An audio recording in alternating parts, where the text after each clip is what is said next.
26 iyun Azərbaycan Silahlı Qüvvələri günüdür. 1918-ci ildə əsası qoyulan Azərbaycan ordusu bugün ölkənin müstəqilliyinin, suverenliyinin və təhlükəsizliyinin əsas təminatçılarından biridir. Müasir dövrdə isə güclü ordu anlayışı yalnız hərbi qulluqçuların sayı, silah-sursat və texnika ilə ölçülmür. Yeni təhlükəsizlik reallıqları dövlətlərin hərbi imkanlarla yanaşı siyasi, iqtisadi, texnoloji və informasiya dayanıqlılığını da gücləndirməsini zəruri edir. Müasir dövrdə dövlətin təhlükəsizliyinə təhdidin qarşısını almaq üçün yalnız silahlı qüvvələrin sayı və texnikası kifayət etmir.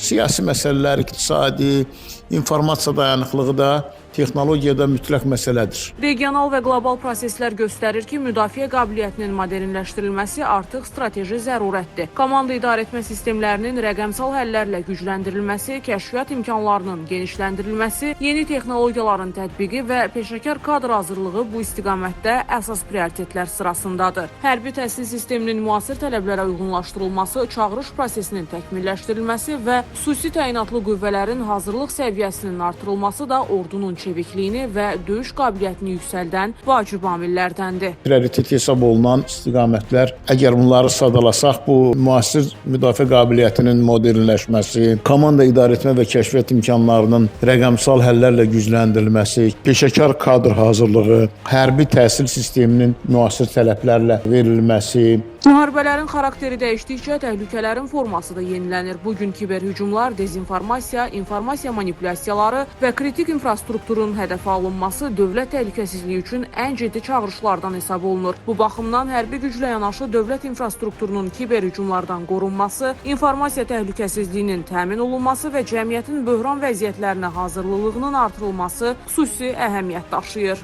Kiber və informasiya təhlükəsinin qarşısını almaq üçün dövlət infrastrukturunun kiber hücumlardan qorunması, dezinformasiya və informasiya manipulyasiyalarının qarşısını alması, müdafiə sənayesinin inkişafı, texnologiya transferi, xarici asıllığın azaldılması, sərhəd və kritik infrastrukturların mühafizəsi. Həddən artıq məsələlər var ki, bu dövlətin təhlükəsinə təhdidin qarşısını alınmasında bu işləri görmək lazımdır. Müdafiə sənayesinin inkişafı, texnologiya transferi və xarici asıllığın azaldılması da uzun müddətli milli təhlükəsizlik üçün mühüm istiqamətlərdəndir. Sərhədlərin, strateji obyektlərin və kritik infrastrukturun qorunması, beynəlxalq tərəfdaşlarla əməkdaşlığın genişləndirilməsi ölkənin təhlükəsizlik arxitekturasını da daha da möhkəmləndirir. Bu prosesdə dövlət qurumları, özəl sektor və vətəndaş cəmiyyəti arasında koordinasiyada vacib rol oynayır. Çünki milli dayanıqlıq yalnız hərbi sahədə deyil, bütün istiqamətlərdə formalaşır. Uzun müddətli təhlükəsizlik üçün iqtisadi, texnoloji və hərbi məsələlər, informasiya sahələri bir-birini tamamlamalıdır. Hərbi imkanlarla yanaşı innovativ, insan kapitalı, institusional effektivlik, iqtisadi dayanıqlıq vacibdir. Azərbaycan ordusu 44 günlük vətən müharibəsində də öz gücünü, peşəkarlığını və xalqın iradəsini bütün dünyaya nümayiş etdirdi. Qazanılan tarixi zəfər bir daha göstərdi ki, müasir hazırlıq, düzgün strategiya, milli birlik və güclü ordu dövlətin təhlükəsizliyinin əsas dayaqlarıdır. Bugün Azərbaycan Silahlı Qüvvələri qalib ordu kimi ölkənin suverenliyini və ərazi bütövlüyünü qorumaq missiyasını da davam etdirir. Bugün beynəlxalq güc, beynəlxalq hüquqdan üstündür. Ona görə də güclü olmaq lazımdır. Güclü olmaq üçün də çox ciddi orduya malik Azərbaycan ordusu qalib ordudur.